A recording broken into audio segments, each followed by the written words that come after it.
I hope all of you have learned all kinds of things from the exhibitors, that some of your family reunion plans, now you have some better ideas of what you're going to do, where you might go. You'll be able to talk with the exhibitors again after this section. Okay? The first thing I want to talk, now I'm going to talk about planning things in general and some very specific ideas about what you can do at your reunion, and I also have a fundraising section in here. Everybody's asking about fundraising. Most families have someone who is either a genealogist or a family historian, or someone who keeps track of what's happening in the family or what happened in the family earlier, and use that material at the reunion. Genealogy exhibits, displays, pictures. If you have family tree charts, lots of families pride themselves in having charts that go all the way around the room, or even reenactments. Reenactments can be things like one family, actually the very first reenactment I ever learned about many years ago was a family whose ancestors had crossed the plains in covered wagons, and the kids were going to do the reenactment, and the covered wagon, and you have to close your eyes and imagine this, but it was really good. They got hula hoops and put sheets over them. The only thing was that instead of wheels, the covered wagons had legs.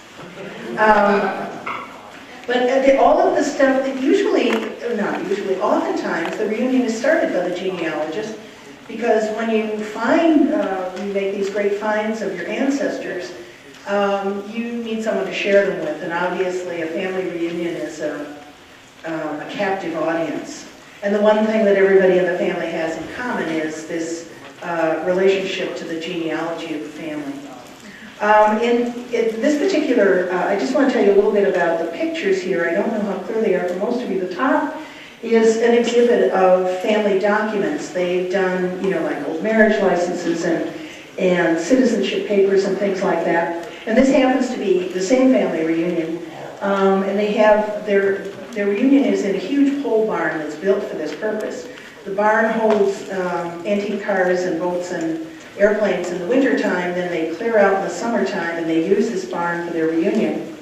And on the lower picture, this farm was settled in 1848, and they've done an incredible job of collecting or unearthing a lot of the implements and tools that were used on the farm before the machines that we have now.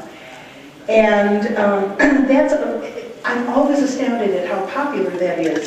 It's a part of this exhibit where oftentimes the grandparents are describing to the grandchildren what these tools are, and they blow me away in terms of what people were actually able to do with a couple of sticks and stones and manage to get done that we push a button today. And so they've managed to save all this stuff. And every year they put it out and use it as an example for kids. I also see family members bringing artifacts every year to add to this collection.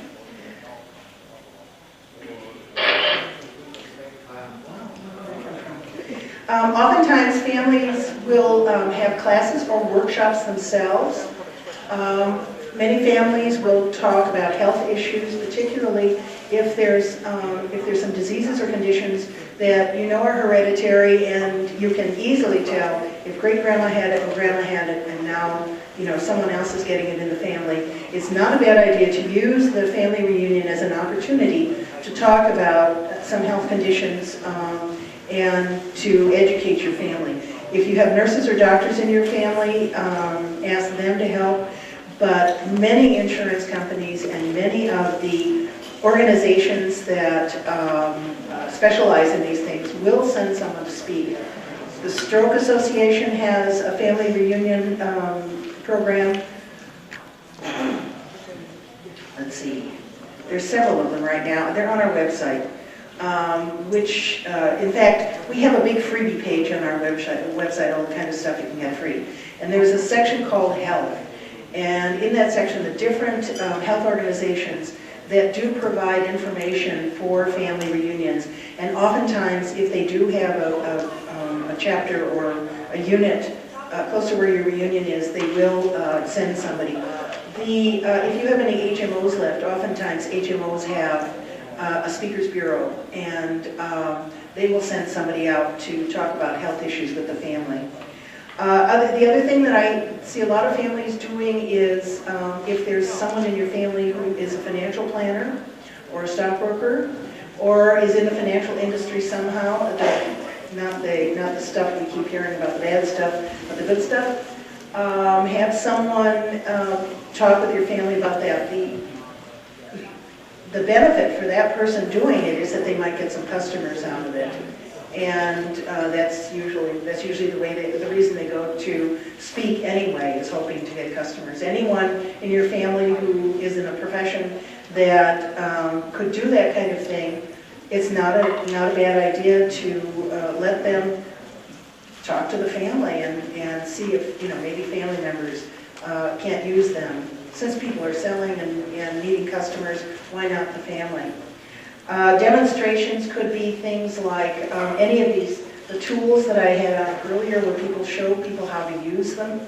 There are many families that do, these are frequently more rural families, where they will show like knife sharpening or butter churning, or families that have these kinds of they're not even machines, but the implements that they use them.